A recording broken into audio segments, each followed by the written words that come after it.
everyone! Welcome to Souped Up Recipes. I'm Mandy. Today, I'm going to show you how to make rice cake in two methods. One that you can make from the rice flour that comes in the package. If you don't have access to buy this, you can choose the second method that you can make it from the rice. Both ways are super easy. Anyone in the world can do it. Let's get started. Although rice cake is popular all over China, the texture varies from province to province. The ratio between the rice and the glutinous rice determines the texture. Some places use 100% rice, so the texture is a bit firm, bouncy, and very slippery.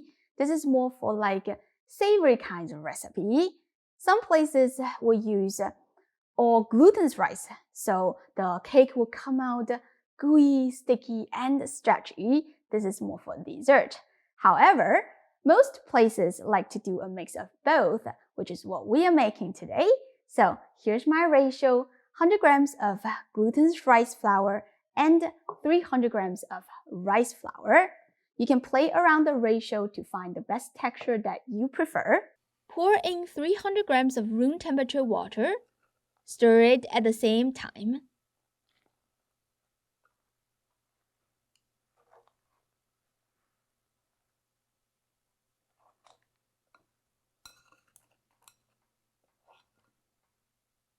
Go in with your hand to form it into a dough.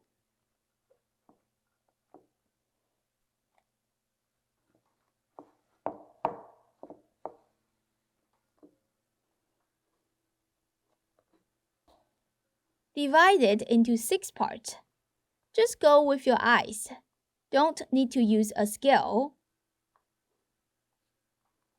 Flatten them so they're not too thick.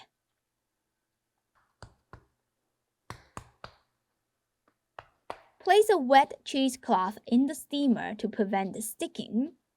You can also use parchment papers. It doesn't matter if they touch each other. Place the steamer above a pot that is filled with water. Turn the heat to high. When you see some steam coming out, switch the heat to medium and count the time for 20 minutes. While waiting, I'm going to show you the second method in which you can make it from rice. So it's the same ratio: 100 grams of glutinous rice and 300 grams of jasmine rice. Just rinse them roughly to remove the dust. No need to rub and rinse the grains until the water becomes clear. Soak them overnight. I've got here a batch that I made yesterday. We're gonna start from here. Let me show you how it should be. Try to crush the grain with your fingers. If it breaks easily like that, you're good to go. Drain the rice. I'm using a cheesecloth, but you can use a strainer. Transfer it into a blender.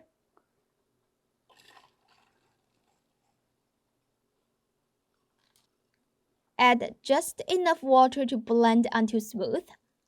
I used about 3/4 cup. If you use a lot of water, that is fine too. It will just take a lot more effort to squeeze the water out. Pour the rice puree into a fine cheesecloth.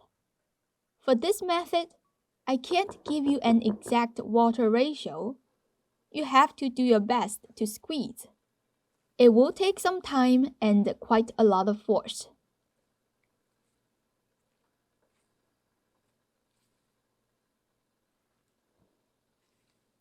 When you feel like you cannot get any more water out and the whole dough is solid, you're good to go. Next step is the same as if you were using the rice flour. Divide it into 6 big chunks. Flatten them and place them into a steamer. By now, the first batch should be done steaming. Take it off the stove and put the second batch on. The water is already boiling, so just continue to steam for 25 minutes. Let it cool with the lid covered until lukewarm. Oil your cutting board to prevent it sticking. Next step is to manipulate the dough. You want to do this while it is still warm. If it gets cold, it becomes really difficult to work with. You can pound it or knead it to develop the texture. The more you work with the dough, the gooier it will be. If this is the first time you are making this, you should take a small bite before and after. You'll feel a big difference in texture. It gets kind of messy, and it does take lots of labor. If you have a KitchenAid, that would be the best. Although you have to use the spatula to help to scrape down the sides, but still, it is a lifesaver for my arthritis wrist.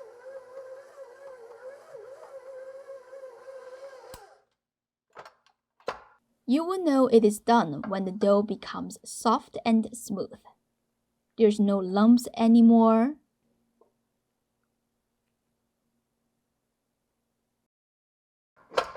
Divide it into 8 even pieces. Roll it into long, thin logs. If your rice cake is sticky, you can apply a little more oil on the surface. Mine are pretty good, so I am not going to brush any.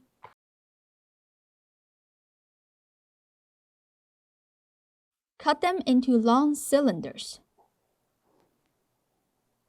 Freshly made rice cake is very delicious. Simply dip it in sugar, honey, or sweetened condensed milk. Yum! Nice and chewy, but not too sticky. For the other batch that I made from the rice grains, I rolled it into 2 feather logs. They're still quite soft at this moment. If you cut them right now, they will stick to your knife really bad. You have to put them in a sealed container and chill in the fridge overnight. This is the batch that I made yesterday. As you can see, it's really tough and firm now. Slice it diagonally into 1/4 of an inch thick pieces. It looks very hard right now. Don't worry. Once cooked, it'll be soft and gooey again. This is the shape that I like to use for savory recipes, such as stir-fry rice cake, which I will share it in the future. Rice cake can stay good in the fridge for 1 week and 1 month in the freezer. If you freeze it for too long, it is still edible, but it will start cracking. This is a very basic recipe. There's no salt or sugar, so it is suitable for almost any recipe that asks for rice cake. I hope you enjoyed this video. Don't forget to hit the like button and share the recipe with your friends or family. That really encourages me to continue to make more delicious recipes. Thank you for watching, and I'll see you next time. Bye!